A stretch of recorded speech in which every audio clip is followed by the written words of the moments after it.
لہذا خبردار میرے بچوں اور جوانوں، اللہ نے دنیا ہمارے لیے بنائی ہے، اللہ نے دیا ہے تو اچھا گھر بناؤ، اچھی گاڑی لو، اچھے کپڑے پہنو، اچھے کھانے کھاؤ. جی دنیا ہمارے لیے بنائی ہے، مگر یہ بھی یاد رہے کہ ہمیں دنیا کے لیے نہیں بنایا.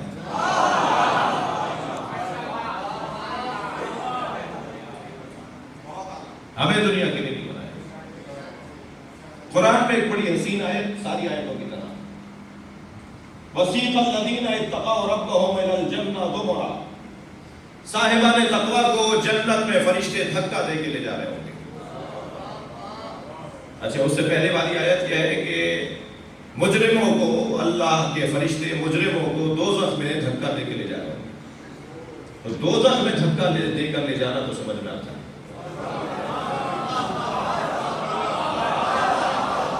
مگر یہ قرآن کی آیت سورہ زمر کی آیت ہے. یہ آیت کیا کہہ رہی ہے کہ وَسِيقَ الَّذِينَ اتَّقَوْا رَبَّهُمْ إِلَى الْجَنَّةِ زُمَرًا. جنت میں صاحبان تقویٰ کو فرشتے دھکا دے دے کے لے جا رہے ہوں گے، وہ جانے کو تیار نہیں ہوں گے. کیوں بھائی جنت میں کیوں نہیں جا رہے؟ میری اور آپ کی کوئی قیمت ہے یا نہیں؟ اللہ نے مکھی مچھر تو بغیر مقصد کے نہیں بنائے،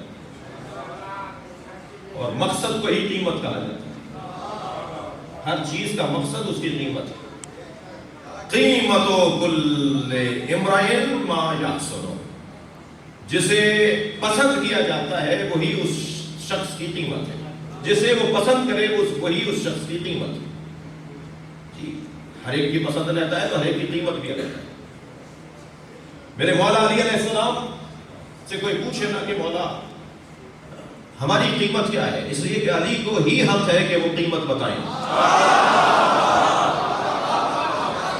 جو بڑا بیوپاری ہوتا ہے، جو بڑا کاروباری ہوتا ہے، جو بڑا تاجر ہوتا ہے، وہی چھوٹے تاجروں کے لیے ریٹ طے کرتا ہے. علی سے بڑا تو کوئی تاجر ہے ہی نہیں. اتنا بڑا علی تاجر ہے کہ خریدنے والا اللہ بن جاتا ہے.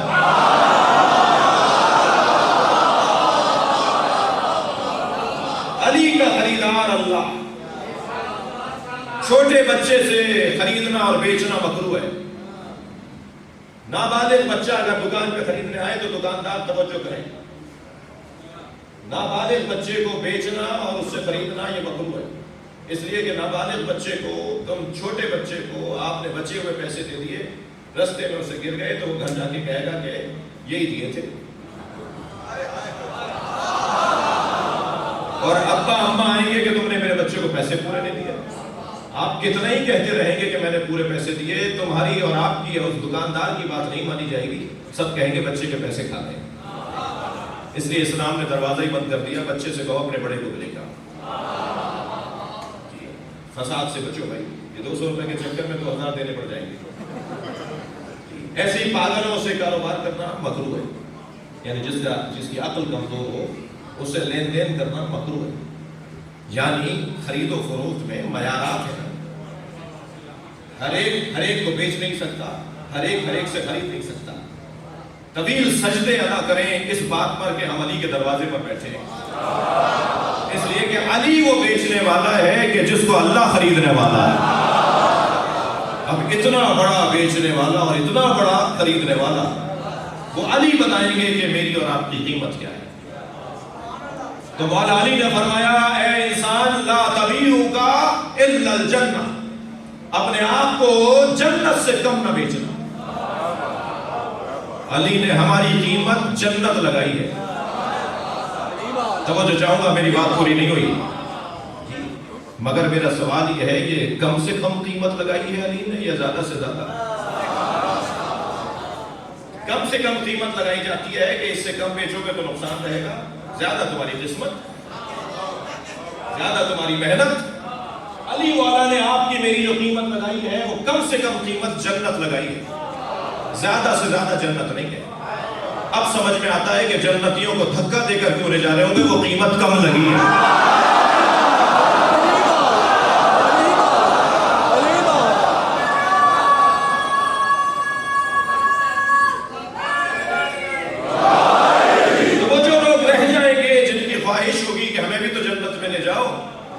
وہ حسرت کر کے کہیں گے من ہم ہمیں لے جا نہیں رہے ہو جو جانا چاہتے ہیں، اور یہ کون ہے جنہیں تم لے جا رہے ہو تو یہ جانے کو تیار نہیں ہے، نہ دھکا دیا جا رہا ہے، تو آواز آئے گی ہم حداث الحسین، یہ دنیا میں حسینی ہے، وہ کہتے ہیں ہمیں وہاں جانا ہے جہاں حسین ہے۔ کلمات پڑھے محمد و آل محمد۔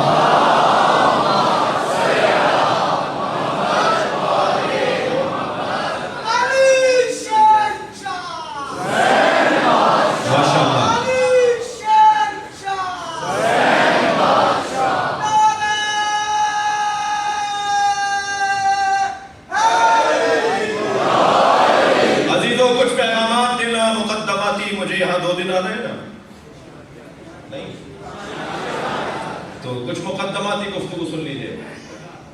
جتنی بڑی دولت ہمارے پاس ذکر حسین ہے نا، اتنی بڑی دولت کچھ نہیں ہے، یہ مرنے کے بعد انہیں پتہ چلے گا جو اس دولت سے دور ہے۔ ہمیں تو مجلسوں میں بٹھا کر اس کے اوپر یقین دلایا جاتا ہے کہ سب سے بڑی دولت تمہارے پاس ہے۔ ذکر امام حسین سے جڑ جانا اس سے بڑی قیمت نہیں ہے، اس سے بڑی دولت۔ مجھے سمجھ میں نہیں آتا جب عزاداری کا وقت آتا ہے، جب جلوس اور مجلس اور نیاز نظر اور امام بارگاہ سجانا بنانے کا وقت آتا ہے، تو لوگوں کو کچھ یتیم اور بیوائیں بھی یاد آتی ہیں کہ اتنا خرچہ کرتے ہو، علاقے میں بیوائیں بھی تو ہیں، علاقے میں یتیم بھی تو ہیں۔ میں ان سے کہوں گا کہ آپ ذکر امام حسین کے ساتھ بیواؤں اور یتیموں کے فنڈز کو نتھی نہ کریں۔ آپ کے گھر میں تو موٹر سائیکل ہے، ایک بیچ دیجئے۔ آپ کے پاس گھر میں 2 فریج ہیں، ایک بیچ دیجئے۔ آپ اپنی تنخواہ میں سے ہر مہینے کچھ نہ کچھ نکالیے، مگر امام حسین کے نام پر اگر 20 دیگیں ہوتی تھی تو اس سال 25 ہوں گی، 15 نہیں ہوگی۔ امام کے ذکر میں اہتمام بڑھے گا، کم نہیں ہوگا۔ جملہ ہدیہ کر رہا ہوں، امام حسین کے نظام کو اتنا مضبوط بنا دو کہ حسین پھر خود یتیموں کو پال دے۔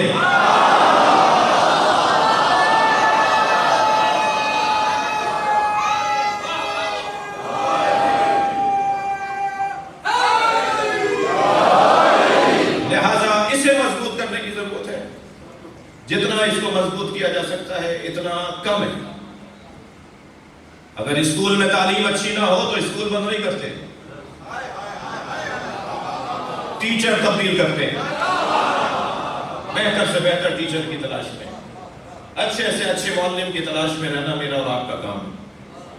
ہم یہاں بیٹھے ہوئے ہیں تاکہ ہم کچھ لے کر جائیں، اور اس میں سب سے بہتر بات یہ ہے کہ ہمارے رویے تبدیل ہو جائیں، ہمارا انداز بدل جائے، ہمیں حسین سے کچھ مل جائے۔ یہ نام و نام ہے کہ جس نام سے لوگوں کی زندگیاں بدلتی ہیں۔ لہذا اہتمام کی ضرورت ہے، انتظام کی ضرورت ہے، توجہ کی ضرورت ہے، اور میں ان جوانوں سے بھی جملہ کہوں کہ اس میں آپ کا اور میرا کوئی کردار نہیں، یعنی ممبر میری وجہ سے نہیں ہے، یہ فرش عزا آپ کی وجہ سے نہیں ہے، یہ مجلس کا انعقاد بانی کی وجہ سے نہیں ہے، ممبر میری وجہ سے نہیں ہے، میں ممبر کی وجہ سے۔ یہ عزاداری ہم سے پہلے ہوتی تھی، ہمارے بعد بھی ہوگی۔ ہم درمیان میں آئے ہیں ایسے جیسے ٹرین کے اندر کوئی مسافر چڑھے، یہ ٹرین بہت پہلے سے چلتی آ رہی ہے، تم آج سوار ہوئے ہو اور اپنی منزل پر اتر جاؤ گے، اسے کہیں اور جانا ہے۔ یہ ذکر امام حسین کا سفر آج سے نہیں ہے، بلکہ سب سے پہلے جب آدم نے حسین کہا تو روئے اور کہا یا اللہ اس نام میں کیا درد ہے کہ جب کہتا ہوں حسین تو آنکھوں میں آنسو آ جاتے ہیں۔ کون سے نبی ہیں جنہیں کربلا سے اللہ نے نہیں گزارا؟ ہر نبی کو اللہ نے کربلا سے گزارا ہے، اور کربلا میں پہنچے ہیں تو کبھی گھوڑا گرا، کبھی اونٹ گرا جس میں بیٹھے ہوتے تھے، پیدل چل رہے ہیں تو کبھی ٹھوکر لگی، سر جا کے پتھر پہ لگا، پیشانی سے خون جاری ہوا۔ ایک نبی کی بات نہیں ہے، اور پھر ہر نبی نے اللہ سے یہی سوال کیا یا اللہ کوئی خطا ہو گئی؟ تو جواب آیا کوئی خطا نہیں ہوئی، تمہارا خون میں حسین کے خون میں ملا رہا ہوں۔ معمولی جگہ نہیں ہے۔ تو میرے اور آپ کی وجہ سے عزاداری نہیں ہے. یہ امام بارگاہ ہمارے دم سے نہیں ہے, ہم اس کے دم سے ہیں. لہذا خبردار, 3 طبقے بنائے ہیں مولا صادق نے. من بکا, جو حسین پہ روئے, اور آپ کا جو حسین پہ رلائے, اور تباہ کا جو مجلس کا اہتمام کرے. میں ترجمہ نہیں کرتا جو رونے کی شکل بنائے. ریاکاری کی دعوت امام نہیں دے سکتے. یہ ترجمہ کیا جاتا ہے کہ جو رونے کی شکل بنائے, جو روئے, رلائے اور رونے کی شکل بنائے. نہیں, ترجمہ ٹھیک نہیں ہے. امام ریاکاری کا حکم نہیں دیں گے. رونے کی شکل بنائے نہیں, جو مجلس کا ماحول بنائے, جو رونے کا ماحول بنائے, جو مجلس کرے, بانی مجلس, جو روئے, جو رلائے, جو مجلس کا اہتمام کرے, ماحول بنائے. شکل یہ ہے نا, پوری شکل ہے یہ مجلس پوری شکل ہے. یہ ممبر سجایا, تخت سجایا, بھائی کو بلایا, مجھے بلایا, شکل بنائی نا, بانی نے بنائی نا. تو رونے والا, رلانے والا اور مجلس کا اہتمام کرنے والا, ان تینوں میں فضیلت کس کی ہے؟ کسے پہلے یاد کیا ہے مولانا؟ رونے والے کو. یعنی مجھ ذاکر سے زیادہ فضیلت آپ کی ہے. اور میرے عزیزوں, کیا آپ کی یہ فضیلت کم ہے کہ آپ کے درمیان امام سجاد بیٹھتے ہیں؟ پھر اگر کوئی فضیلت بنتی ہے تو ذاکر کی بنتی ہے, اور پھر تیسرے درجے پہ فضیلت بنتی ہے تو غبانی کی بنتی ہے. مجھے معاف کیجئے گا کوئی کڑوی بات ہو تو. فضیلت آپ کی زیادہ ہے, آپ تنگ ہو کر بیٹھے ہیں. فضیلت آپ کی زیادہ ہے, آپ کو کبھی دھکا بھی لگ جاتا ہے. فضیلت آپ کی زیادہ ہے, آپ پریشانی بھی اٹھاتے ہیں جی. اور میں اور مجھ کے میرے بعد جو بانی ہے وہ زیادہ معتبر کہلاتے ہیں. میں یہاں بیٹھ کر آپ کی توہین بھی کر رہا ہوتا ہوں کبھی کبھی جی, جو بہت بری بات ہے. کیا معلوم کہ سننے والوں میں کون ہو؟ سننے والوں میں کون ہے, اس کا اس سال 21 رمضان کو میرا یقین بڑھا ہے. کراچی نیشنل پارک کی مجلس پڑھتے ہوئے پابندیاں تھیں کہ جی کورونا ہے, اور آپ نے بھی الحمدللہ اکثر نے ماسک لگایا ہوا ہے, اور جنہوں نے گلے میں لگایا ہوا ہے تو یہ ماسک ناک اور منہ کے لیے دیا گیا ہے, گلے کے لیے نہیں. اس کا ذرا خیال کر لیجیے گا. الحمدللہ لاہور میں ماحول اچھا ہے, کراچی میں ماحول اچھا ہے, اسلام آباد پنڈی میں ماحول اچھا ہے. چھوٹے شہروں میں توجہ کم ہے. پابندی تھی کہ صاحب فاصلے سے بیٹھیں گے, ماسک لگا کے بیٹھیں گے, اور صاحب سینیٹائز کیا جائے گا, اور یہ ہوگا. ایک خاص تناؤ کی کیفیت تھی. میں نے ممبر پہ بیٹھ کے خطبہ پڑھ کر میں نے مجمع سے مخاطب ہو کر کہا کہ آؤ میرے ساتھ اللہ کی بارگاہ میں, یا اللہ اس 1 لاکھ سے زیادہ کا مجمع میرے ساتھ مجمع, یا اللہ اتنے بڑے مجمع میں کوئی ایک تو علی کا سچا عاشق ہوگا. میں اس علی کے عاشق سے, اللہ کے ولی سے کہہ رہا ہوں کہ آج دعا کرو کہ مولا علی کے صدقے میں اس ملک سے یہ وبا ختم ہو جائے. اور آپ یقین جانیے 20 رمضان تک 10%, 12% کا ریشو تھا. 100 میں سے 12 لوگ مریض سامنے آ رہے تھے, لیکن 21 رمضان کے بعد 100 میں سے 8 ہو گئے. ہم بہت ساری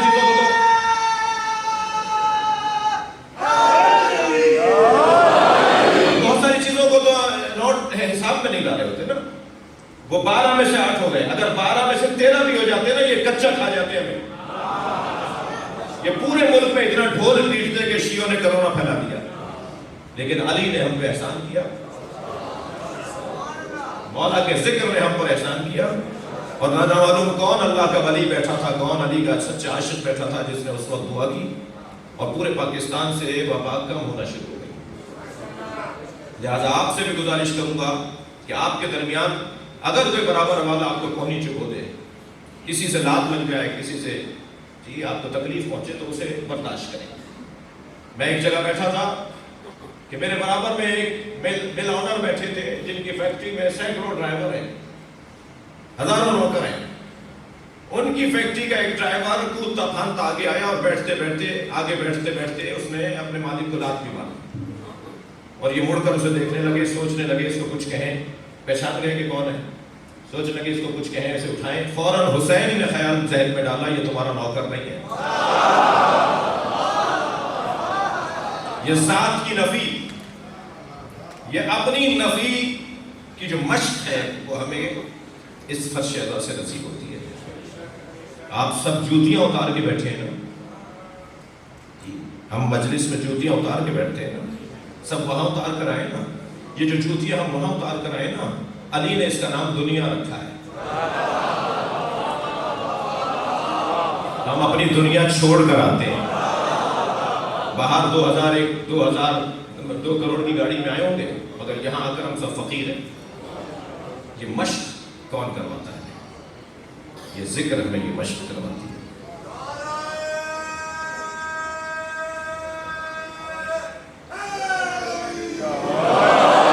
لہذا اس کی قدر کی جائے گی, اسے اور اہتمام اور انتظام کے ساتھ کیا جائے گا.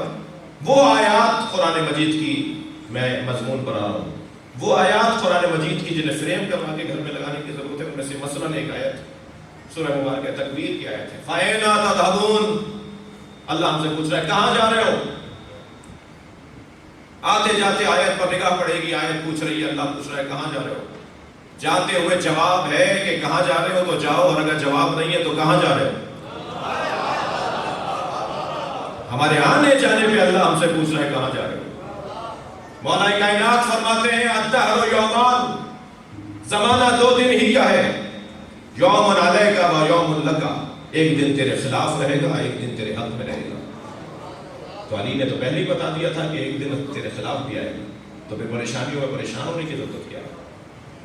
پھر ہم اگر پریشان ہو کر اپنے جیسے کے پاس جائیں تو اللہ کہتا ہے جو پریشانی میں اپنے جیسے سے جا کر اپنی پریشانی بتاتا ہے وہ میری شکایت لگاتا ہے. تمہارے پاس مصلی نہیں تھا کیا؟ تمہارے پاس تسبیح نہیں تھی کیا؟ جملہ علیہ کر رہا ہوں, اور ہم تو ویسے ہی بہت غنی ہیں, ہمارے ساتھ مصلی کے ساتھ علم بھی ہے. اپنی حاجتیں وہاں جا کر بیان کریں. یہ اس فرش ادا کا نتیجوں میں, سینکڑوں نتیجوں میں چند نتیجے ہیں جو میں عرض کر رہا ہوں.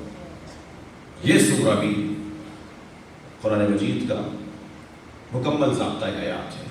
والعصر ان الانسان لفی خسر الا الذین آمنوا وعملوا الصالحات وتواصوا بالحق وتواصوا بالصبر.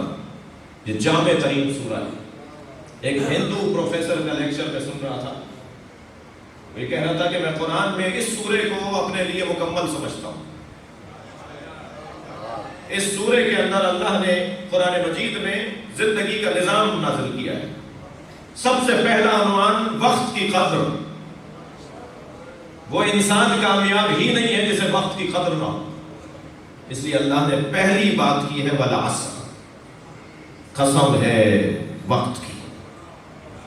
جس کو وقت کی قدر ہو جائے پھر وقت اس کی قدر کرتا ہے. جس نے وقت کو ضائع کیا پھر وقت بھی اسے ضائع کر دیتا ہے. تاریخ میں وہ لوگ آج بھی زندہ ہیں جنہوں نے وقت کی قدر کی اور وقت کی عزت کی, اور پھر اب قیامت تک وقت ان کی عزت کر رہا ہے. جنہوں نے وقت کو ضائع کیا, میں بچوں اور جوانوں سے کہہ رہا ہوں, جنہوں نے وقت کو ضائع کیا وقت انہیں ضائع کر دے گا. خبردار وقت کو ضائع نہ کرو. مولا صادق کو وہ شخص, وہ جوان پسند نہیں ہے جو وقت کو ضائع کرتا. ایک کورس مکمل ہو گیا تو دوسرے میں ایڈمیشن لے لو. 3 مہینے بیچ میں گیپ آ رہا ہے تو 3 مہینے کا کوئی ایسا نظام تعلیم ڈھونڈ لو کہ جس میں جا کر 3 مہینے کا کوئی کورس کر لوں گا تو میں اس سے بہتر ہو جاؤں گا جیسا آپ ہوں. فارغ رہنے والا جوان آئمہ کو پسند نہیں ہے. اور پھر مستقبل تو اس وقت ہمارے ہاتھ میں آئے گا کہ جب آج ہمارے ہاتھ پر, آج کو اپنے ہاتھ میں میرے بچوں جوانوں گرفت میں لے لو تاکہ مستقبل تمہارا ہو. یہ اللہ کا وعدہ ہے ہم سے, تم آج کو محفوظ کرو, کل تمہارا ہے. اور ویسے بھی کل اہل بیت والوں کا ہے, اس لیے کہ امام مہدی ہمارے ہیں.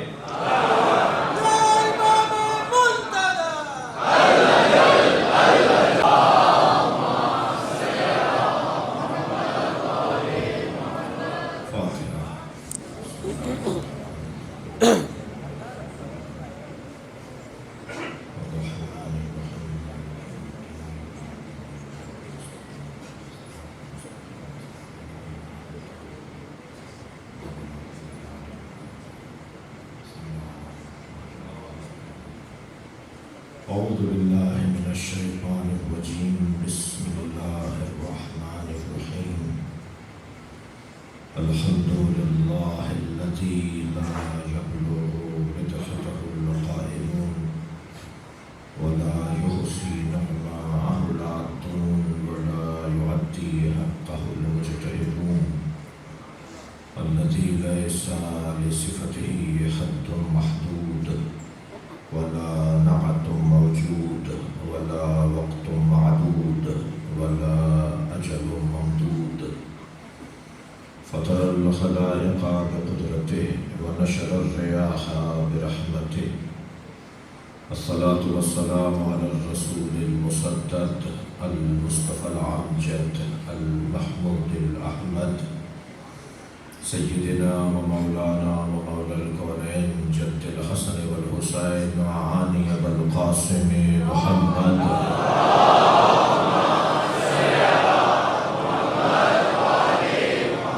وآله الطيبين الطاهرين المعصومين الذين قال الله إنما يريد الله ليذهب عنكم الرجس أهل البيت ويطهركم تطهيرا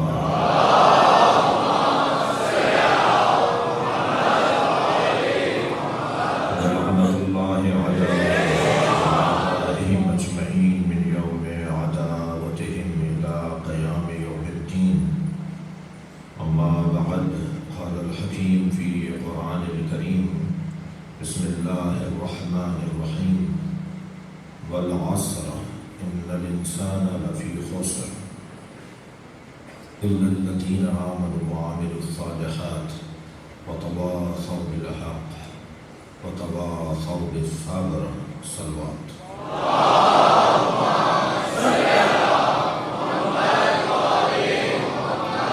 التماس ہے سورہ فاتحہ 3 مرتبہ سورہ اخلاص حاضرین مجلس کے مہمین خاص طور پر بیگم و سید محبوب علی شاہ زوجہ و سید ممتاز علی بخاری زوجہ و سید ریاض علی بخاری سید علی آفتاب نقوی اور برسی مرحومہ مغفورہ سیدہ نرگس نقوی اور جناب ملک منظور حسین کے مرحومین آپ سب کے مرحومین رحم اللہ من قرأ الفاتحہ بسم اللہ الرحمن الرحیم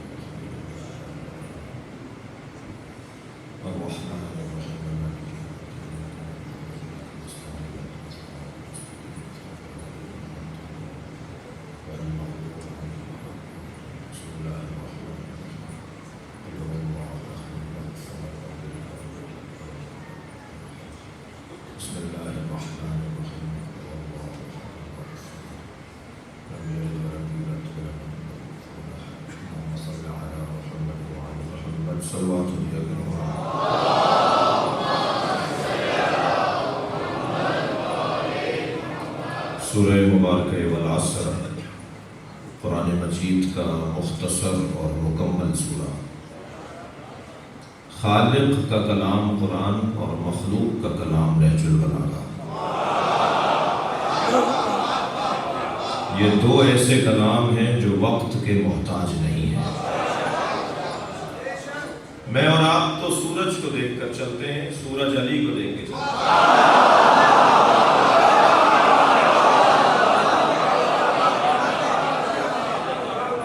یہ اپنے زمانے کے لیے نہیں بلکہ ہر زمانے کے لیے پیدا ہوا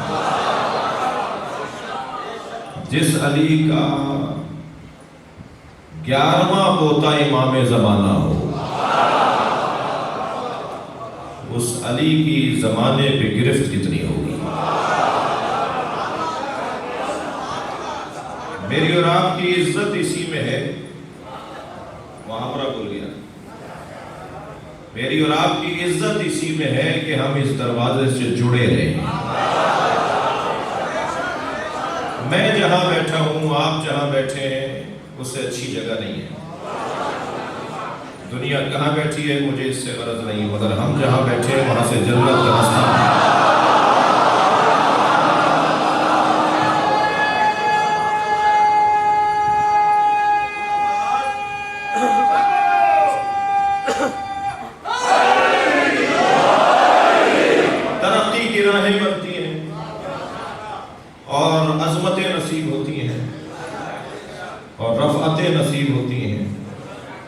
انسان یہاں سے بلندیوں کا سفر کرتا ہے. یہ وہ گھرانہ ہے جو ذرے کو ابو ذر بناتا ہے،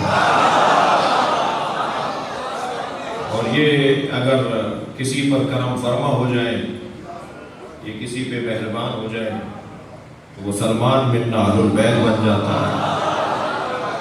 لہذا جتنا میں اور آپ اس سے سچے ہوتے چلے جائیں گے، اس دروازے سے سچے ہوتے چلے جائیں گے، سارا مسئلہ اسی کا ہے، ساری مشکل اسی میں ہے کہ جتنا میں اور آپ اس سے سچے ہوتے چلے جائیں گے، ہم ان کی طرف ایک قدم بڑھتے ہیں، یہ ہمیں زمین و آسمان عطا کر دیتے ہیں. ان کی جانب سے جو عطاؤں کا سلسلہ ہے وہ قابل مقایسہ نہیں ہے. لہذا قرآن اللہ کا کلام اور نہج البلاغہ اللہ کے کلام کی تفسیر، اور تفسیر بھی زبانی نہیں ہے، عملی ہے. یعنی اگر نہج البلاغہ نہ ہوتی تو قرآن پر عمل کرنا ممکن تھا، یہ ثابت ہی نہ ہوتا. مولا نے عمل کر کے بتایا کہ اس پر عمل ممکن ہے، اور وہی عاملان قرآن کہلائیں گے جو حاملان نہج البلاغہ. جتنا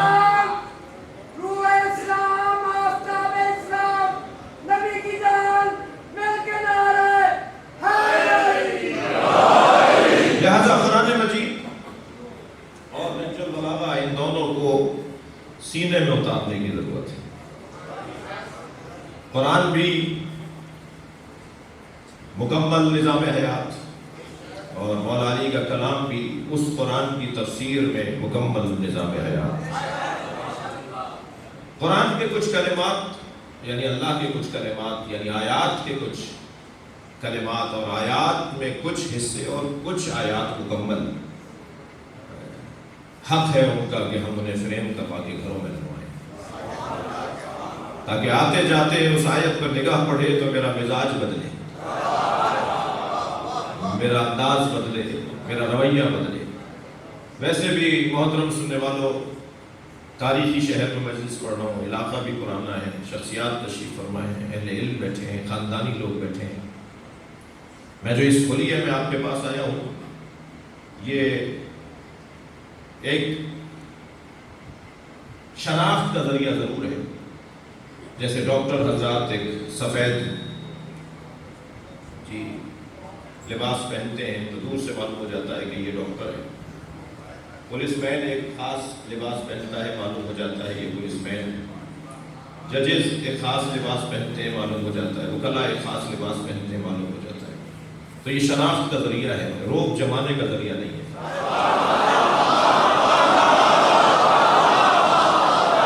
ویسے بھی میں اور آپ ہم سب ایک کیفیت میں ہیں، اور کیفیت یہ ہے کہ ہم سب لباس پہنے بیٹھے ہیں، سب لباس پہنے بیٹھے ہیں. لباس عربی زبان کا لفظ ہے، اور عربی میں لباس کے معنی ہے دھوکہ. ہمارا بچہ ابھی دنیا میں آیا نہیں ہوتا کہ بوائیں، نانیاں، دادیاں اس کے لیے لباس سی رہی ہوتی ہیں، اور دنیا کا پہلا تحفہ دھوکہ.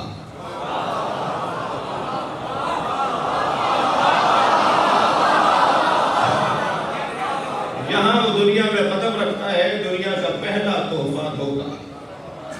اور کیسا دھوکہ کہ اگر کوئی مہنگے کپڑے پہنے ہوئے ہو تو ہم اس کو پڑھ کر سلام کرتے ہیں، اور اگر کسی کا کالر ادھڑا ہوا ہو تو ہم اس کے سلام کا جواب نہیں دیتے. کیا معلوم مہنگے کپڑوں میں جو آیا ہے وہ علاقے کا یزید ہو.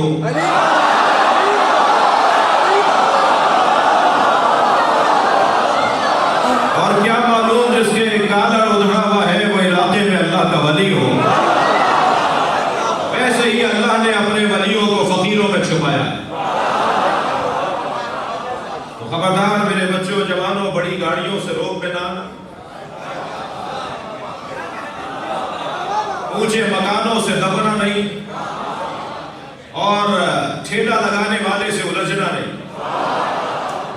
کیا معلوم کہ کون کس حلیے میں ہو. میں اور آپ جس جگہ بیٹھے ہیں وہاں اینک بدلی جاتی ہے، یہاں بیٹھنے والوں کی اینک تبدیل کروائی جاتی ہے۔ اگر سرخ شیشوں کی اینک لگا لیں تو شلجم کی چقندر نظر آتا ہے۔ ہمیں حسین مجلس میں بٹھا کر وہ دکھانا چاہتے ہیں جو حسین نے کربلا میں دیکھا۔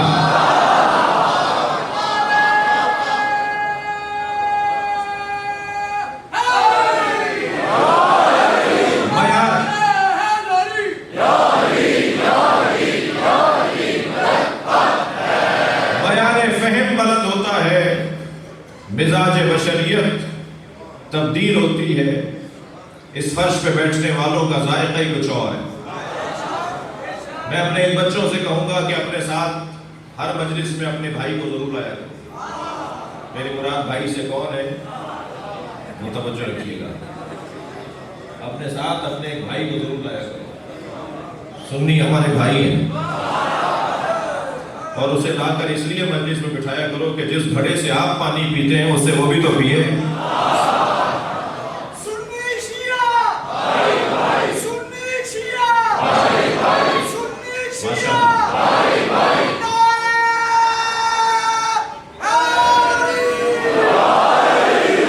ماشاءاللہ، توجہ ہے؟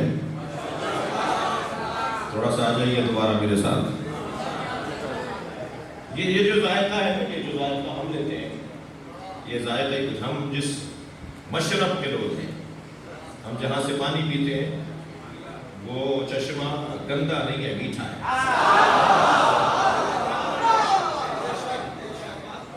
قرآن مجید میں ایک بڑی حسین آیت ہے، قُلْ هَلْ رَأَيْتُمْ مَاؤُكُمْ إِنْ أَصْبَحَ مَاؤُكُمْ غَوْرًا۔ اے میرے حبیب ان سے کہہ دو کیا تم نے دیکھا نہیں کہ تمہارا میٹھا پانی گہرائی میں اتر گیا؟ فَمَن يَأْتِيكُم بِمَاءٍ مَّعِينٍ، اور پھر کون ہے اللہ کے علاوہ جو میٹھا پانی پھر لائے گا؟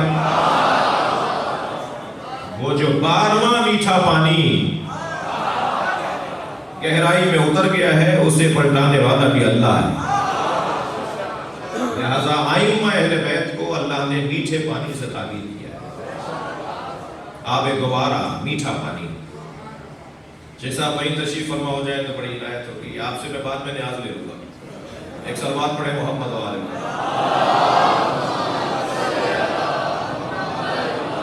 بھائی، اس سے بہتر صلوات پڑھ سکتے ہیں آپ۔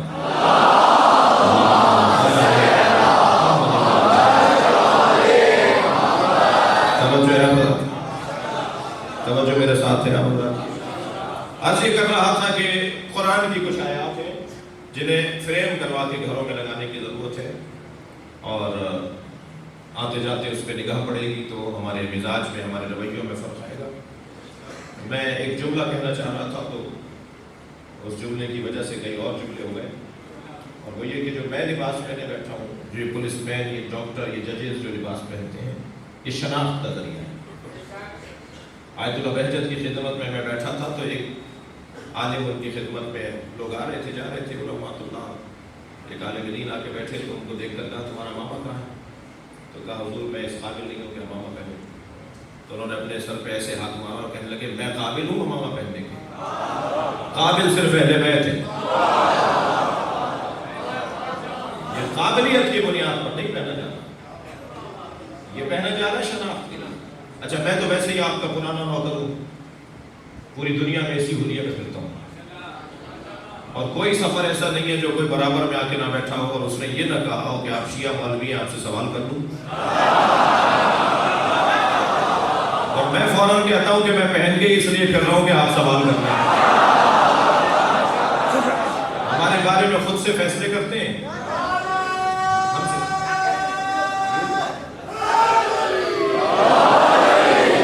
سے نہیں پوچھتے کہ بھئی آپ کا یہ عقیدہ کیوں ہے، آپ کا یہ نظریہ کیوں ہے۔ بھئی ہم سے پوچھیں نا، کالے کپڑے تو میں پہنتا ہوں نا تو میں ہی جواب بھی دوں گا نا، ماتم میں کرتا ہوں تو اس کی دلیل بھی میرے پاس ہوگی، میں ہاتھ کھول کے نماز پڑھتا ہوں تو دلیل بھی میں دوں گا نا، میں سجدہ رکھ کر اس پہ سجدہ اللہ کو کرتا ہوں تو اس کا جواب بھی میں ہی دوں گا، ایسا ہی ہے نا۔ میں یا علی مدد بولتا ہوں تو جواب بھی میں دوں گا نا۔ اب یہ کیا بات ہوئی کہ آپ کی کتاب میں لکھا ہے کہ 40 پاروں کا قرآن تھا، 10 پارے فلاں کی بکری کھا گئی؟ بکری آپ کی ہے، جواب ہم دیں؟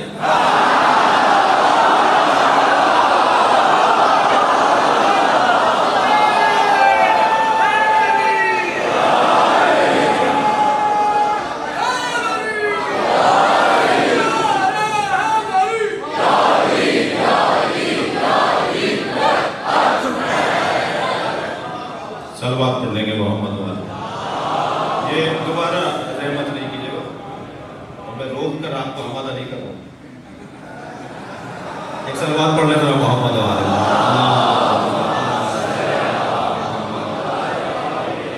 یہ کیونکہ مجلس ہو رہی ہے، یہ محفلوں کا قوالیوں کے اندر مزاج ہے۔ اپنی محفلوں کو اور مجلسوں کو آرٹس کونسل کے جلسے نہ بنائیے۔ صلوات پڑھیں ذرا محمد والے۔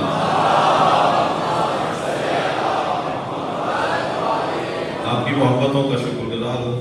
ایک صلوات ان کی سلامتی کے لیے پڑھ لیجیے۔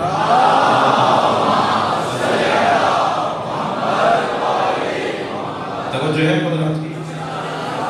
میں کچھ بات کرنا چاہ رہا ہوں، اور وہ یہ کہ اسلام رویوں پر توجہ دیتا ہے، ہولیوں پہ توجہ نہیں دیتا۔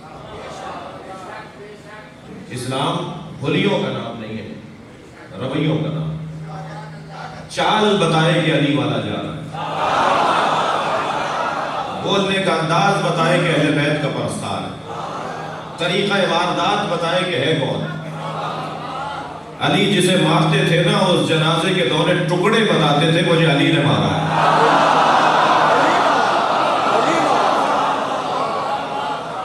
اسلوب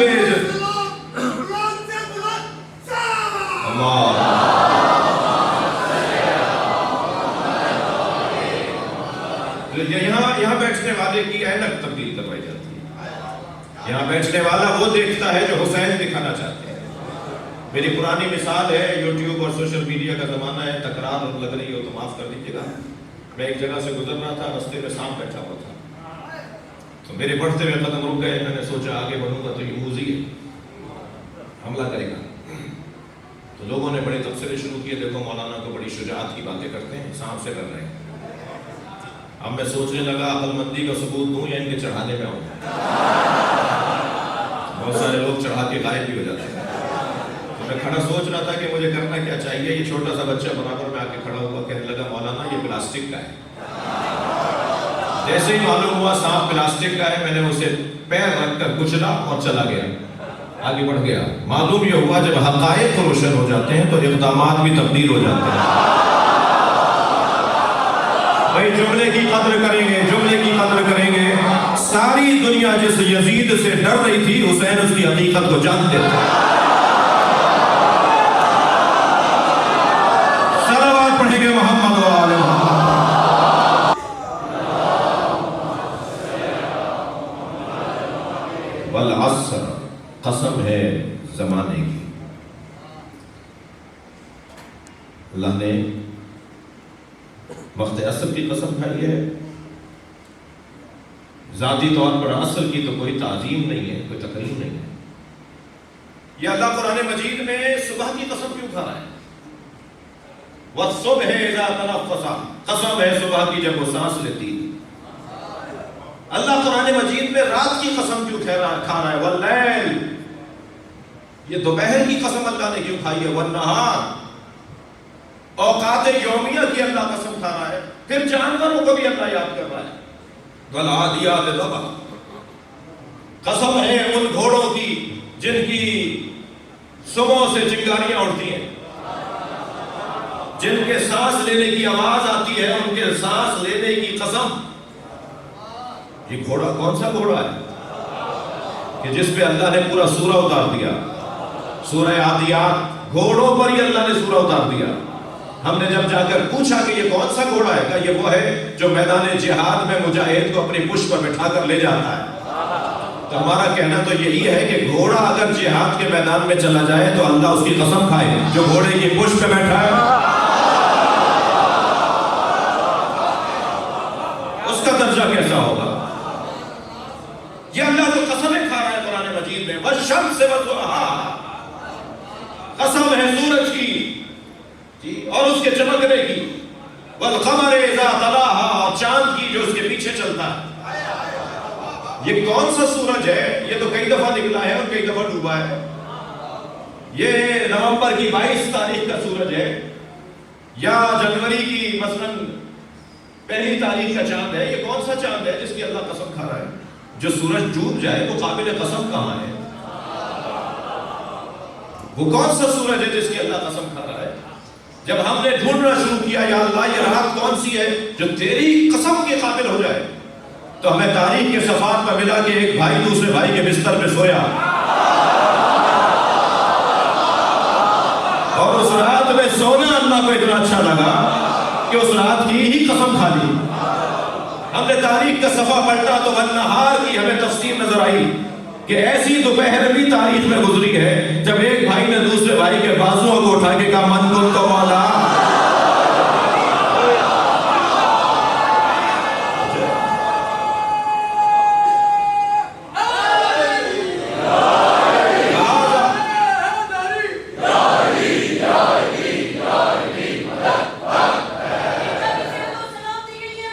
آپ سب کی سلامتی کے لیے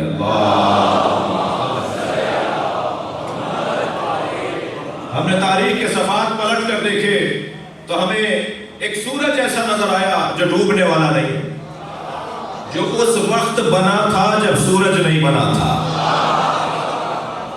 اور یہ اس وقت تک رہے گا جب سورج کو بھی موت آ جائے گی. وہ کون سا سورج ہے جسے مصطفیٰ کہا جاتا ہے؟ وہ کون سا چاند ہے جو سورج کے پیچھے چلتا ہے؟ ہمیں نظر آیا کہ ایسا چاند ہے جو چاند بننے سے پہلے بنا تھا جسے علی کہا جاتا ہے. اللہ نسبتوں کی قسم کھا رہا ہے. لا اقسم بهذا البلد وانت حل بهذا البلد، قسم ہے مجھے مکے کی. جو مکے کی قسم، وہاں تو پانی بھی میٹھا نہیں ہے، وہاں تو پہاڑی، اتنی پہاڑی زمین پتھریلی ہے کہ وہاں تو بور کرنے پہ بھی پانی میٹھا نہیں نکلتا. تو اللہ نے مکے کی قسم کیوں کھائی ہے؟ اس سے اچھے بڑے شہر تھے یا نہیں؟ فوراً کہہ دیا اس لیے کہ میرا مصطفیٰ وہاں رہتا ہے. اگر مصطفیٰ وہاں رہے تو اللہ مکے کی قسم کھا رہا ہے. ووالد وما ولد، اور قسم ہے ایک والد کی اور ایک ولد کی. بھائی مجھے پتا ہے کہ مفسروں نے والد سے مراد حضرت ابراہیم لیے ہیں اور ولد سے مراد حضرت اسماعیل لیے ہیں، مگر میں تو اس سے بڑی تفسیر کرنے جا رہا ہوں. اللہ قرآن مجید میں ابو طالب اور علی کی قسم کھا رہا ہے. قسم ہے والد یعنی ابو طالب، اور قسم ہے ولد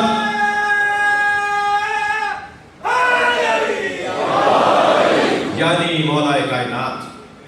تو اگر ان شہروں سے کسی کا تعلق، نبی کا تعلق ہو جائے، مولا علی کا تعلق ہو جائے، تو اللہ اس شہر کی قسم کرتا ہے.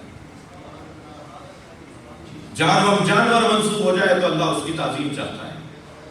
نسبتوں کی بنیاد پر اللہ نے امام اعظم ابو حنیفہ وہ اہل سنت کے عالم نہیں ہے، ہمارے عالم بھی ہیں.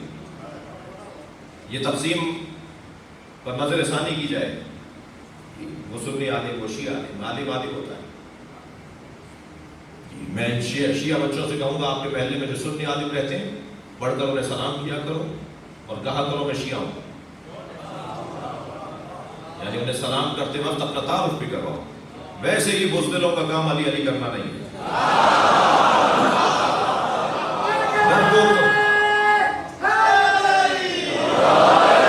ڈرپوک تو علی والا ہوتا ہی نہیں. توجہ کر رہے ہیں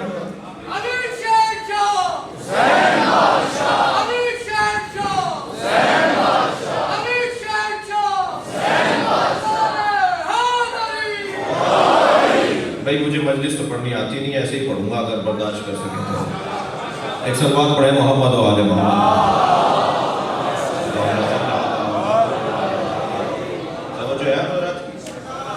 نسبتوں کی بات ہے، جتنا نسبتیں مضبوط ہوتی چلی جائیں گی اتنی تعظیم بڑھتی چلی جائے گی. دیکھیے نبی مکرم اگر ممبر پر بیٹھتے تھے تو نبی کے ممبر کی تعظیم سارے صحابہ کرتے تھے. حضرت عبداللہ ابن عمر جب بھی مسجد نبوی میں داخل ہوتے تھے، سرکار کی مسجد میں، تو اس جگہ پر جا کے ہاتھ رکھتے تھے، اس کا چومتے تھے، بوسہ دیتے تھے. کسی نے پوچھا کہ آپ یہاں بوسہ کیوں دیتے ہیں؟ فرمایا یہاں نبی بیٹھتے تھے. حضرت امام اعظم ابو حنیفہ نے امام جعفر صادق علیہ السلام کے ہاتھ میں جو عصا تھی اس کا بوسہ دیا تو امام نے فرمایا اس کا بوسہ کیوں دیا ہے؟ کہا یہ نبی کی عصا ہے جو آپ کے پاس ہے، اس عصا پہ نبی کا ہاتھ لگا ہے تو اس لیے اس عصا کا بوسہ دے رہا ہوں. تو حضرت نے فوراً فرمایا اس ہاتھ کو بھی بوسہ دو، اس میں نبی کا خون ہے. تو نسبتوں کی بنیاد پر تعظیم ہونی ہے نا. اور حتیٰ اگر سرکار کسی جانور پر بیٹھ جائیں تو اس جانور کی قسمت بدل جاتی تھی. سرکار تو جہاں جس اونٹ پر بیٹھ جائیں، تھوڑا سا میں اپنے ان دوستوں کو تسلی دے کر بات کرنا چاہ رہا ہوں جو ائمہ کی ولایت تکوینی کے قائل نہیں ہیں، ائمہ کے کمالات کے بارے میں شک و شبہ کا شکار ہیں، جو ائمہ کے فضائل اور مناقب اور کمالات کو کہتے ہیں کہ یہ غلو ہے، یہ شرک ہے، ان سے میں کچھ گزارش کر دوں. آپ کیوں پریشان ہو رہے ہیں؟ جی اللہ جس میں جو طاقت چاہے ڈال دے. القدرت للہ، یہ تو طے ہے نا، طاقت قدرت اللہ کی ہے، جسے چاہے قدرت دے دے. میرا سوال ہی ہے وہ اونٹنی جس پہ نبی بیٹھ کے مدینے آئے، سرکار فرما رہے ہیں جس کے گھر پہ رکے گی میں وہیں رہوں گا. نبی کی تو اونٹنی کو اتنا شعور تھا جتنا کسی اور کو نہیں تھا.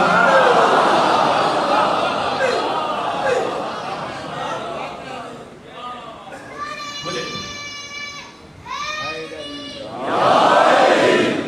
سمجھے ہیں سرکار اگر کسی گھوڑے پر بیٹھ جائیں، کسی سواری پر بھی بیٹھ جائے، مولا علی فرما رہے ہیں نبی اگر کسی سواری پر بیٹھ جاتے تھے لم یا حرم ولم یسن، نہ ہی وہ بوڑھی ہوتی تھی نہ ہی بیمار. بات نسبتوں کی کر رہا ہوں، میں اپنے مضمون پر ہوں. والعصر، اللہ کسی وقت کی قسم کھا رہا ہے، وہ وقت ذاتی طور پر حیثیت نہیں رکھتا، اس وقت سے کسی کا تعلق ہے جو اسے قابل تعریف بنا رہا ہے. یہ جب نسبتیں شدید ہوتی چلی جائیں گی تو عظمتیں شدید ہوتی چلی جائیں گی، یہ قاعدہ ہے. مولا فرماتے ہیں اگر نبی کسی سواری پر بیٹھ جاتے تھے تو نہ وہ بوڑھی ہوتی تھی نہ وہ بیمار ہوتی تھی. گھوڑوں کی عمریں 25 سال سے زیادہ نہیں ہے، جو گھوڑے پالتے ہیں وہ جانتے ہیں. نبی جس گھوڑے پر بیٹھتے تھے 50 سال کے بعد کربلا میں بھی جوان ہے.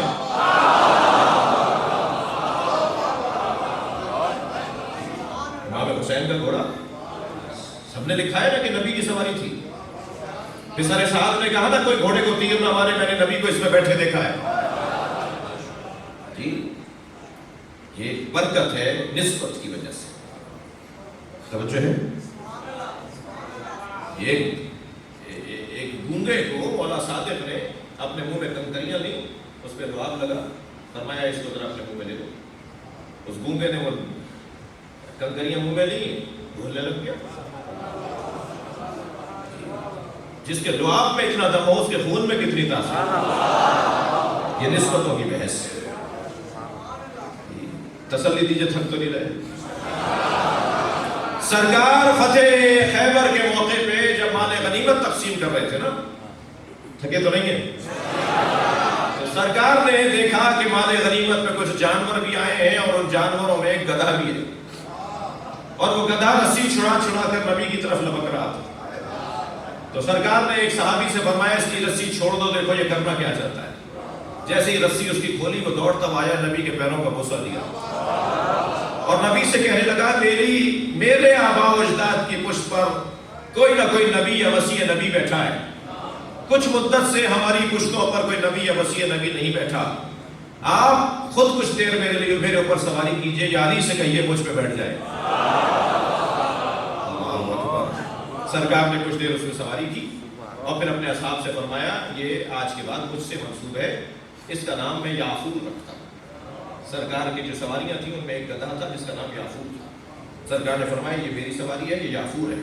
نبی کے بیٹھنے کی برکت سے وہ اتنا سمجھدار تھا کہ سرکار اس کی پشت پر اگر کوئی چیز رکھ کے کہتے تھے فلاں صحابی کو دیکھ کر آ جاؤ، تو یہ اسی کو جا کے دیتا تھا. اور اگر فرماتے تھے کہ فلاں کو بلا کر لے آؤ تو اسی کے دروازے پہ جا کے آواز لگاتا تھا جسے نبی نے بلایا ہے. مجھے جملہ کہنے دیجئے، جو نبی کی بات کو سمجھے میں اسے گدھا کیسے کہوں؟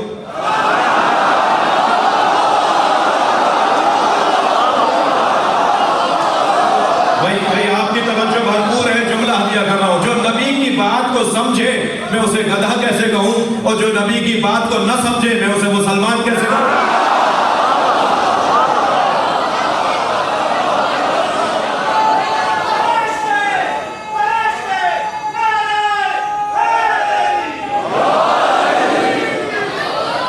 سمجھے کر لیا؟ یہی عزیزان گرامی انداز نسبتوں کے باب میں روشن انداز۔ میں آج کی پہلی مجلس میں مضمون آپ کے حوالے کر رہا ہوں۔ اللہ نے جو والعصر کہہ کر قسم کھائی ہے، یہ بس عصر، ظہر کے بعد والا وقت عصر ہے۔ ہاں، ظاہر کا انکار نہیں ہوگا۔ ظہور قرآن حجیت رکھتا ہے، جو قرآن کے ظاہری الفاظ ہیں ان سے ہاتھ نہیں اٹھایا جا سکتا۔ جی ہاں، وقت عصر بھی مراد ہے، یا عصر سے مراد عصر یعنی زمانہ۔ آیت الاخوی اور آیت الاخوینی ہم عصر تھے۔ مثال کے طور پر ابو بصیر اور مومن طاق دونوں ہم عصر صحابی تھے۔ حضرت سلمان فارسی، حضرت ابو ذر ہم عصر تھے۔ قائد اعظم محمد علی جناح اور راجہ صاحب محمود آباد ہم عصر تھے۔ ہم یہ کہیں گے ہم عصر، ایک زمانے کے لوگ۔ اللہ ایک زمانے کی قسم کھا رہا ہے، یا ظہر کے بعد والے وقت عصر کی قسم کھا رہا ہے؟ ہم دونوں مراد لیں گے، اس لیے کہ عصر سے دونوں مراد ہیں۔ تو کیسے سمجھیں گے کون سا عصر یعنی کون سا زمانہ اور کون سا ظہر کے بعد والا عصر؟ عزیزان گرامی توجہ چاہوں گا، محنت کے بعد آپ کو جملہ دے رہا ہوں، یہ اپنی بنائی بھی بات نہیں ہے، یہ پڑھ کر آیا ہوں، یہ ائمہ اہل بیت کی تعلیمات کی روشنی میں بات کر رہا ہوں، میرے دماغ کی تخلیق نہیں ہے جی، میں تو نقل کر رہا ہوں کہیں سے پڑھ کر۔ جب ہم وقت عصر میں جائیں گے تو عصر عاشور بنے گا۔ اللہ عصر عاشور کی قسم کھا رہا ہے، اور اگر ہم اسی عصر عاشور کو زمانے پر پھیلائیں گے تو عصر مصطفیٰ کی قسم کھا رہا ہے۔ یعنی میں یوں کہہ دوں کہ نبی کے زمانے کا خلاصہ کیا جائے تو حسین کی کربلا بنتی ہے، اور حسین کی زندگی کو مطول کیا جائے تو نبی مکرم بنتے ہیں۔ تبھی حسین و منی وانا من الحسین سمجھ میں آئے۔ یہ دو مختلف باتیں رہیں گے، عصر عاشور بھی مراد ہے اور عصر مصطفیٰ بھی مراد ہے۔ عصر عاشور پر بات کو آج مکمل کروں گا، مگر عصر مصطفیٰ پہ دو جملے سن لیجئے۔ ہم سب کو عصر مصطفیٰ چاہیے۔ قائد اعظم محمد علی جناح سے کسی نے کہا آپ سنی ہے یا شیعہ؟ فوراً فرمایا میں عصر نبی کا مسلمان ہوں۔ تم عصر مصطفیٰ میں پلٹ جاؤ، تمہیں عصر مصطفیٰ سے قرآن بھی ملے گا، علی بھی ملے گا۔ ہمیں عصر مصطفیٰ کے نفاذ کی ضرورت ہے، اس زمانے میں پلٹنے کی ضرورت ہے۔ بلکہ میں تو عملی طور پر اس پر عقیدہ رکھتا ہوں کہ ہم جب مجلس میں بیٹھتے ہیں تو اتنی دیر تک ہم اس زمانے میں پلٹتے ہیں۔ دن میں زیادہ سے زیادہ بچوں مجلسیں کرو تاکہ زیادہ سے زیادہ عصر مصطفیٰ میں پلٹنا ہو جائے۔ قرآن کی تفسیر بیان ہوتی ہے، اہل بیت کی عظمت بیان ہوتی ہے۔ میں اور آپ کیا حیثیت رکھتے ہیں، ہمارے پاس کیا ہے، ہم کیسے پہچانے؟ حدیث سنانے جا رہا ہوں۔ میرے مولا نبی فرماتے ہیں لا یعرف اللہ الا انا وعلی، اللہ کو کوئی نہیں جانتا اور نہیں جانے گا سوائے میرے اور علی کے۔ اللہ کو کوئی نہیں جانتا، کوئی نہیں جان سکتا سوائے میرے اور علی کے۔ ولا یعرفنی الا اللہ وعلی، اور مجھے کوئی نہیں پہچان سکتا سوائے اللہ کے اور علی کے۔ میری کوئی معرفت نہیں رکھتا، اور اگر کوئی مجھے جانتا ہے تو اللہ جانتا ہے اور علی جانتا ہے۔ بعد والا جملہ سنے، لا یعرف علیا الا اللہ وانا، اور علی کو کوئی جان ہی نہیں سکتا سوائے اللہ کے اور میرے۔ تو اگر مجھے اور آپ کو علی جاننا ہے، علی سمجھنا ہے، تو مجھے یا قرآن پڑھنا ہوگا یا مصطفیٰ کا فرمان پڑھنا ہوگا۔ مجھے دیکھنا ہوگا کہ قرآن مجید میں مولا علی کے بارے میں اللہ نے کیا کہا ہے اور سرکار نے مولا علی کے بارے میں کیا کہا ہے، تب ہم عصر مصطفیٰ میں بنٹیں گے۔ مولا علی کی شہادت کے بعد صلح امام حسن کے بعد یہ شام سے مدینہ آیا اور کہا مجھے اصحاب سے ملنا ہے. اصحاب میں ایک بڑا نام حضرت عبداللہ ابن عباس. ان کی آمد پر تمام صحابہ کھڑے ہو گئے, ان کا احترام کیا. تو انہیں دیکھ کر کہا علی کی رحلت ہو گئی, علی کے بارے میں کچھ کہو. تو حضرت ابن عباس نے مولا کی شان میں نازل شدہ آیات کی تلاوت کرنا شروع کی. ایک آیت پہ دوسری آیت, یہ علی کی شان میں, یہ علی کی شان میں. 365 آیتیں علی کی شان میں. چند آیتیں سن کر ایک مرتبہ ماحول بدلنے لگا تو کہنے لگا کوئی اور بات کرو. تو حضرت ابن عباس نے بے ساختہ فرمایا آنہانی ان تلاوت القرآن, تم مجھے قرآن پڑھنے سے روک سکتے ہو؟ اگر مجھے مولا کائنات کے فضائل پڑھنے تو قرآن کی آیات لے کر آؤں, اس لیے کہ علی کو اللہ جانتا ہے. یا نبی کا فرمان اور حدیث لے کر آؤں, اس لیے کہ علی کو نبی جانتے ہیں. اب ایک فرمان نبی کا سن لیجئے, میں آج کی منزل کو تمام کروں.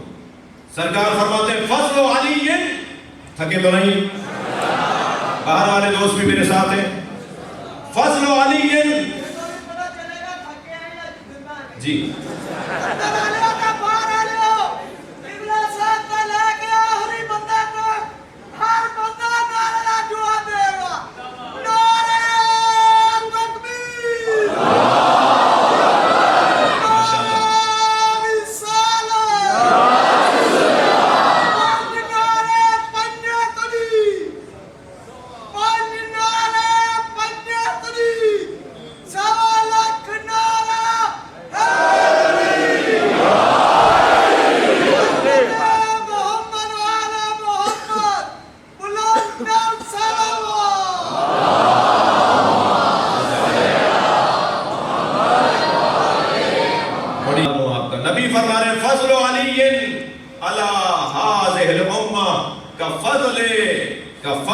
شہر رمضان علی سائر الشہور.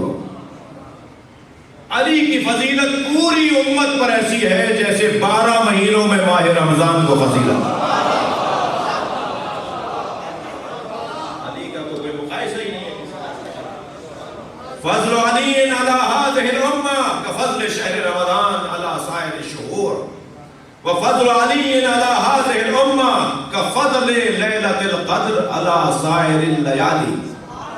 علی کی فضیلت ایسی ہے جیسے شب قدر کو سال بھر کی راتوں پہ فضیلت. وما ادراک ما لیلۃ القدر, تمہیں کیا پتا کہ شب قدر کیا ہے. فرمایا فضل علی علی هذه الامه كفضل جمعة على سائر الايام. علی کی فضیلت ایسی ہے جیسے سارے دنوں پر جمعے کو فضیلت. فرمایا فطوبى لمن آمن به وصدق به, اور میں جنت کی بشارت دیتا ہوں جو علی کی فضیلت کا قائل ہو جائے اسے.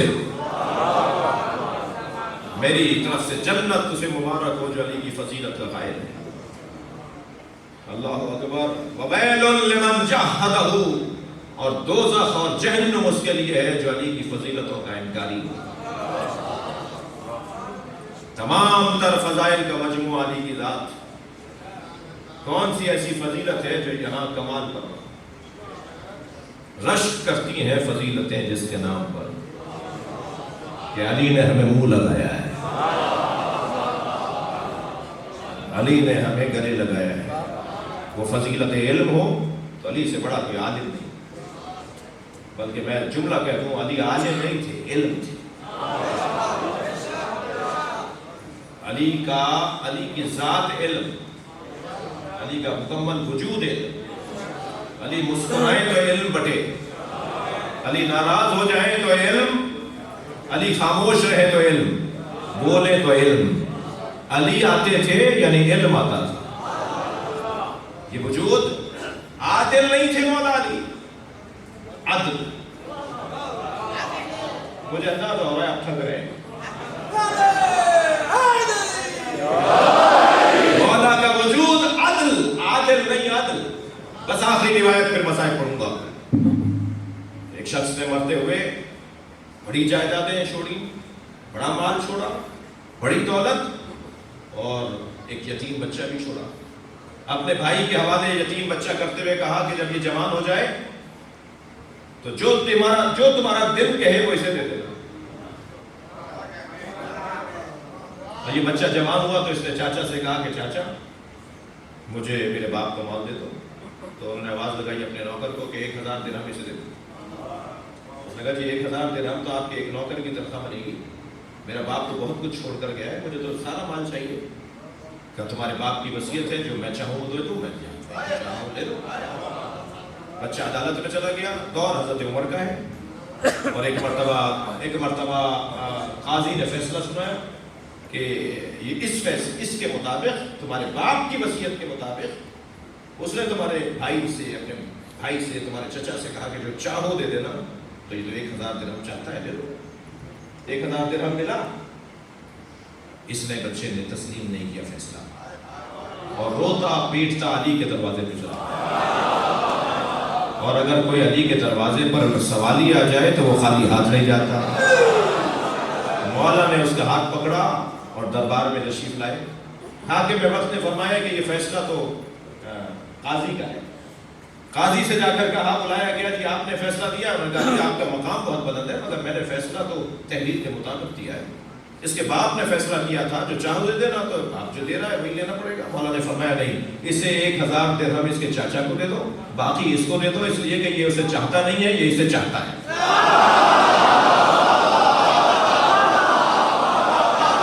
یہ 1000 درہم نہیں چاہتا۔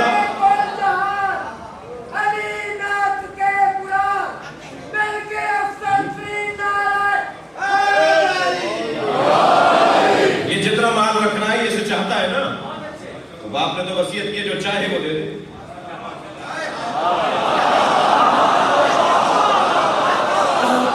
تو یہ چاہتا وہ مال ہے جو یہ رکھنا ہے، اس لیے سارا مال یتیم کا، اور جسے یہ نہیں چاہتا تھا وہ 1000 درہم ہے، وہ اسے دے دو۔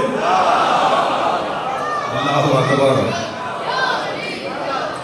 بے ساختہ فرمایا لولا علی اللہ کا عمر، اگر میرے دور میں علی نے یہ فیصلہ نہ سنایا ہوتا تو عمر ہلاک ہو گیا۔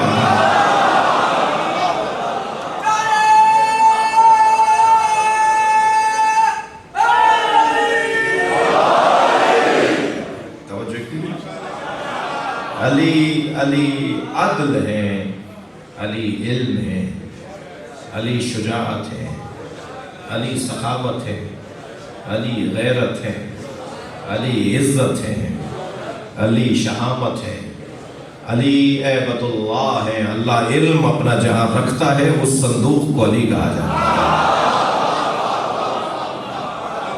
ہمیں اس زمانے میں پرکھنا ہوگا جس زمانے میں نبی نے علی سمجھائے۔ اسی لیے اللہ عصر کی قسم کھا رہا ہے، عصر مصطفیٰ کی قسم کھا رہا ہے۔ اور عصر مصطفیٰ یا عصر عاشور مطول کریں تو 23 برس، مختصر کریں تو عصر عاشور۔ اور عصر عاشور، میرا بچوں سے سوال ہے کہ کتنی دیر لگتی ہے لا کہنے میں، نہ کہنے میں، نہیں کہنے میں؟ ایک لمحہ لگتا ہے نہیں کہنے میں۔ اس ایک لمحے کا فیصلہ علی حسین مولا حسین کا، وہ ایک لمحے کا فیصلہ۔ قیامت تک حسین کی امامت، اب ہر زمانہ حسین کے پیچھے چلے گا، اب ہر دور حسین کے پیچھے رہے گا۔ میری اور آپ کی عزت بہت ہے، اس لیے کہ ہم امام حسین کے چاہنے والے ہیں۔ چلیے کچھ دیر کے لیے اپنے ذہنوں کو کربلا لے چلیے۔ صبح سے عصر تک لاشیں اٹھائے ہیں، اور اتنے لاشیں اٹھائے ہیں کہ امامہ کھل کے گردن میں آ گیا ہے۔ اور رونے والوں، حتیٰ غلاموں کے لاشیں بھی خود اٹھائے ہیں۔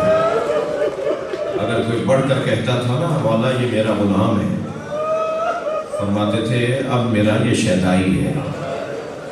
جون کا لاشا خود اٹھایا، عابس کا لاشا خود اٹھایا، شوزت کا لاشا خود اٹھایا، 72 لاشیں حسین نے خود اٹھائے۔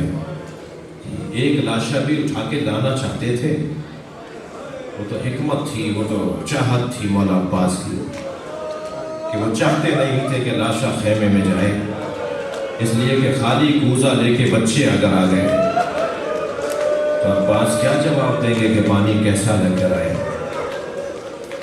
جس حسین نے صبح سے عصر تک لاشیں اٹھائے، رونا تو اسی کا ہے، اس کا لاشا اٹھانے والا کوئی نہیں ہے۔ اجرکم اللہ، اجرکم اللہ۔ آپ کی آوازیں بلند ہیں۔ 3 دن زہرا کے لال کا لاشا زمین کربلا پہ بے گور و کفن رہا۔ اجرکم اللہ۔ عزیزانو، لاشیں میرے مولا نے بہت اٹھائے، مگر 4 لاشوں پہ حسین بہت روئے۔ 4 لاشوں پہ حسین بہت روئے۔ سنیں گے؟ ایک لاشا حضرت قاسم کا لاشا، اپنے بھتیجے کا لاشا اٹھا کر لائے اور فریاد کر رہے تھے، نوحہ پڑھ رہے تھے، تیرے چچا پہ بڑا گرا ہے۔ اجرکم اللہ، اجرکم اللہ۔ آوازوں کو آزاد کریں گے، مجھے 2-3 منزلیں رکھنی ہے۔ تیرے چچا پہ بڑا گرا ہے، تو مدد کے لیے پکارے اور تیرا چچا تیری مدد نہ کر سکے۔ کیسے اٹھا کے لائے ہیں لاشا، اس کا بیان بڑا مشکل ہے، لیکن عزیزانو جب لاشا لے کے خیمہ گاہ پر پہنچے نا، تو خیموں کے باہر بیویوں کا مجمع تھا، بیویوں کی قطار تھی۔ ساری بیویاں استقبال کرنے باہر آئی ہوئی تھی۔ جناب زینب نے بڑھ کر بھائی کو سہارا دیا، مگر حسین کی نگاہیں کسی بیوی کی طرف توجہ تھی کہ ابھی آواز آئے گی ایک بیوی کی جو رو کر مجھ سے لاشا لے گی۔ وہ کون سی بیوی ہے؟ وہ اس بچے کی ماں ام فروا، امام حسن کی زوجہ، امام حسین کی بھابھی۔ مگر بہت دیر گزر گئی اور امام حسین کو احساس ہوا کہ بھابھی ام فروا نظر نہیں آ رہی، تو جناب زینب سے کہا، بہن زینب بھابھی کہاں ہے؟ تو ایک بیوی کی آواز آئی، جب قاسم کے گرنے کی خبر آئی تھی تو ام فروا پشت خیمہ پہ چلی گئی تھی۔ جناب زینب چند بیویوں کے ساتھ خیمے کی پشت پر گئی تو کیا دیکھا؟ پیشانی سجدے میں ہے۔ اجرکم اللہ۔ اور جناب ام فروا تسبیح پڑھ رہی ہے، شکران شکران، یا اللہ تیرا شکر ہے تو نے میری قربانی قبول کر لی۔ اجرکم اللہ، اجرکم اللہ۔ آوازیں بلند ہیں، اللہ آپ کو کوئی غم نہ دے۔ جناب زینب نے دیکھا کہ ذکر مکمل ہوا تو آواز دی، بھابھی آپ کو حسین بلا رہے ہیں۔ بی بی ام فروا اٹھی اور آ کر وہاں بیٹھ گئی جہاں لاشا رکھا ہوا تھا۔ سامنے مولا حسین کھڑے ہیں، یہ اپنے بچے کے لاشے کے برابر بیٹھ کر وہ ٹکڑے ٹکڑے لاشا دیکھنے لگے، اور لاشا دیکھ کر انتہائی وقار کے ساتھ، انتہائی ہمت کے ساتھ، قربان جائیں ان بیویوں پر ہمارے ماں باپ، ان کی جوتیوں پر ہمارے ماں باپ، انتہائی وقار کے ساتھ کہا، بھائی حسین آپ اپنی گردن سیدھی کر کے کھڑے ہو۔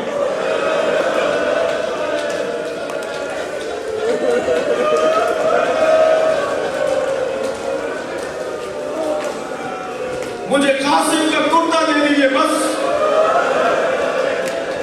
امام نے نہیں فرمایا بھابھی اس کرتے کا کیا کرے گی جو تار تار ہو گیا، جو گھوڑوں کی ٹاپوں سے چاک چاک ہو گیا، وہ خون بھرا کرتا آپ کیا کرے گی؟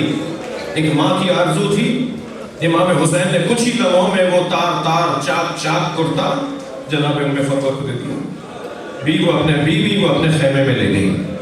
عزیزانو سنیں گے، عصر عاشور خیمے لوٹے، تبرکات لوٹے گئے، زیورات لوٹے گئے، بستر چھینے اور کھینچے گئے، چادریں اتاری گئی، زیورات اتارے گئے۔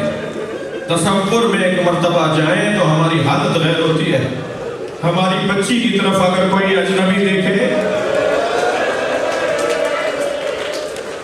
ہمارا وہ دل خراب ہو جاتا ہے۔ اگر ہماری بچی دوڑتی بھی آئے اور ہم سے لپٹ کے کہے کہ فلاں نے مجھے مارا ہے، ہمارا حال غیر ہو جائے گا، شاید غیرت مند انسان تو مر جائے گا۔ اسی لیے تو رو رہے ہیں کہ کہاں کہاں سکینہ نے امام سجاد سے نہیں کہا اجرکم اللہ، اجرکم اللہ۔ خیمے لٹے، تبرکات لٹے، یہ لٹا ہوا قافلہ کوفہ سے شام گیا، شام میں اسیر رہا۔ اسیر سے رہائی کے موقع پہ تبرکات واپس آئے، چادریں واپس آئیں، زیورات واپس آئے۔ ہر ایک بیوی نے اپنی اپنی گٹھڑی اٹھائی ہوئی تھی۔ بی بی ام فرما نے بھی اپنی گٹھڑی سینے سے لگائی ہوئی تھی۔ یہ قافلہ کربلا آیا، کربلا سے مدینہ گیا۔ جب مدینہ پہنچے نا تو بی بی نے فرمایا میرا اونٹ جنت البقیع لے چلو۔ بس آخری جملہ کہہ رہا ہوں، جنت البقیع پہنچی، قبر حسن کے، امام حسن کی قبر کے برابر میں بیٹھی، گٹھڑی کھولی، خون بھرا کوٹا نکالا، امام حسن کی قبر پر پھیلا دیا، اے میرے وابی تمہارے بچے کی نشانی لے کر قاسم نے وفاداری کا حق ادا کر۔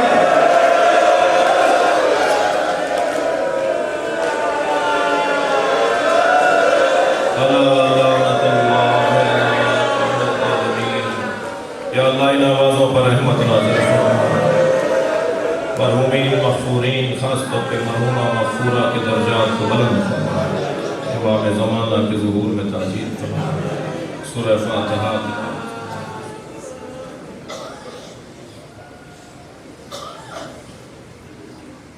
یا